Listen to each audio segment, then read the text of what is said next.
so they know where they are. Hope the sunburn's okay. Settle down a bit for you now, mate. Let's welcome him to the stage. Go wild, go crazy for the magnificent David Broadbent. How you doing, Kev? You all right? Hello, everyone. My name's David Broadbent. I am from Oldham. I know what you're thinking. You can't see any neck tattoos, but it's true. I am.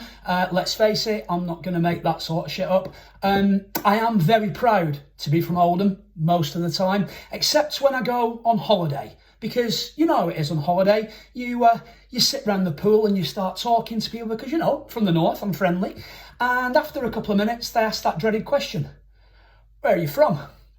Well, 95% of this country recognises Oldham from Myra Hindley and race riots. So I think very carefully before answering Manchester.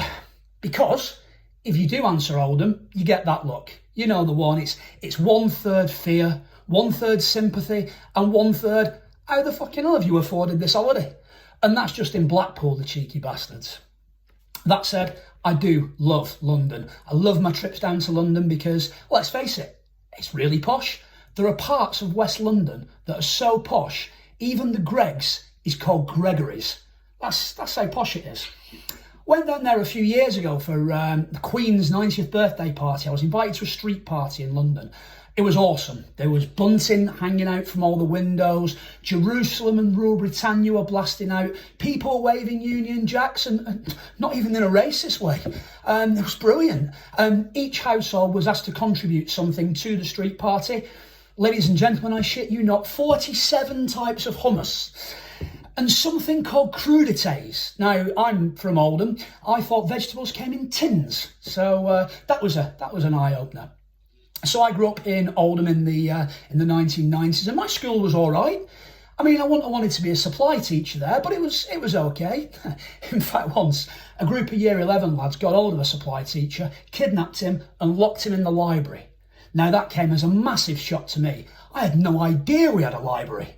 All's well that ends well now, though. He's currently rebuilding his life somewhere on a small island off the north coast of Scotland, so everybody's happy.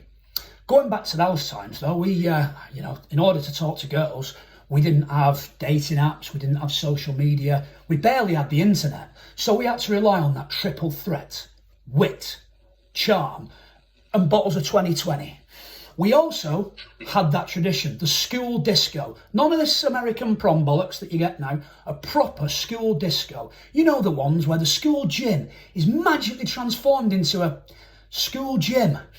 And it's supervised by the very teachers that should not be allowed within 5 fucking miles of a school disco. Still, it kept them out of the park on a Friday night, I suppose. And then there was always that one, and you had to breathe on him as you walked in to check for alcohol on your breath. Who volunteers for that job? It's essentially just having a load of teenagers heavy breathing on your right, yeah, now I get it.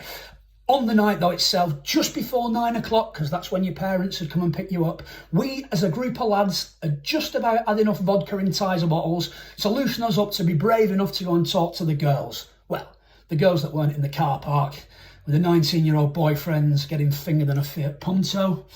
Bastards. Sometimes it'd go well, and you'd get a snog under the climbing ropes, and you'd get to give a girl a love bite because they'd be wearing them little candy necklace things. Yeah, that was a green light right there, wasn't it? Sometimes it'd go very, very well, and you would end up rubbing at the front of each other's jeans with enough ferocity and Lynx Africa to start a fire. Now, ladies and gentlemen, you cannot penetrate denim with a finger, but we fucking tried. It was like trying to feed a cat through a letterbox. And I will leave you on that thought. I've been David Broadbent. Thank you very much. Cheers. Superb stuff. Thank you very much.